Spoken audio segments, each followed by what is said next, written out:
வணக்கம், நான் வசந்தி. கொஞ்சம் சமையல் கொஞ்சம் தகவலில் இன்னைக்கு சுரைக்காயில் ஒரு சூப்பு எப்படி செய்கிறது நம்ம பார்க்கலாம். முதல்ல நான் ஒரு சமைப்பான் எடுத்திருக்கேன். சுரைக்காய் ஒரு 2 பேருக்கு ஆகிற அளவுக்கு தான் நான் செஞ்சு காமிக்கிறேன். அந்த சுரைக்காயை தோல் சீவிட்டு நல்லா அலசிட்டு இந்த மாதிரி சிறிய துண்டங்களாக நறுக்கி எடுத்திருக்கேன். உள்ளே இருக்க விதை பகுதிகளை நீக்கிடணும். இதை நம்ம போட்டுப்போம். இதற்கு ஒரு தக்காளி பழம் நான் நறுக்கி எடுத்திருக்கேன். ஒரே ஒரு தக்காளி போதுமானது.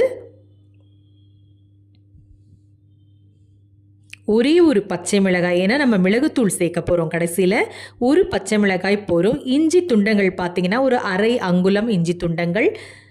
கொத்தமல்லி ஒரு கைப்பிடி அளவு கொத்தமல்லி ஒரு நல்ல மணத்தையும் சுவையையும் இந்த சுரைக்காய் சூப்புக்கு கொடுக்கும். இப்போ அது மூழ்கிற அளவுக்கு நம்ம கொஞ்சம் தண்ணி சேர்த்துப்போம். சீரகம் கொஞ்சமாக சேர்த்துருக்கேன். சீரகம் கொஞ்சமாக ஒரு அரை தேக்கரண்டி சீரகம் சேர்த்துக்கோங்க.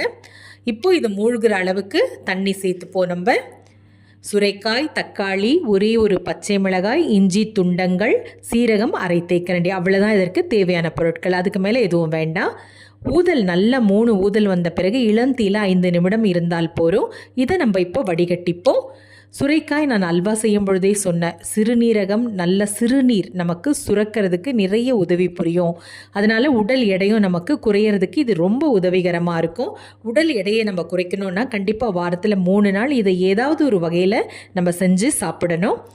இப்போ இதை மின் அம்மி குடுவையில் வடிகட்டிட்டு நம்ம சேர்த்தாச்சு. கல்லுப்பு சேர்த்து நல்லா அரைச்சிப்போம். மிருதுவாக அரைச்சாச்சு. அந்த தண்ணியை சேர்த்து மறுபடியும் வடிகட்டிப்போம். எங்களுக்கு இன்னுமே ரொம்ப சுவையாக வேணும்னா நீங்கள் ஒன்றும் இல்லை, கொஞ்சம் வெண்ணெயில் மைதா மாவை நீங்கள் லேசாக வறுத்துட்டு அதை தண்ணி கலந்து இதில் சேர்த்து நீங்கள் கொதிக்க வச்சிங்கன்னா இன்னுமே கூட சுவை கூடுதலாக இருக்கும். நான் ரொம்ப எளிமையாக தான் நான் செஞ்சு காமிச்சிருக்கேன். இப்போ வடிகட்டிப்போம். மறக்காமல் என்னுடைய காணொளியை பதிவு பண்ணுங்கள். பக்கத்தில் இருக்க மணி மீது அழுத்துங்கள். வடிகட்டிட்டு இதை நம்ம சாப்பிடும் பொழுது, சூப் குடிக்கும் பொழுது அதை சூடு பண்ணி அப்போ மிளகுத்தூள் சேர்த்து கொடுத்தீங்கன்னா நல்லாயிருக்கும். சூப் தயாராகிடுச்சு. கட்டாயம் செஞ்சு குடிங்க. மீண்டும் சந்திப்போம். நன்றி, வணக்கம்.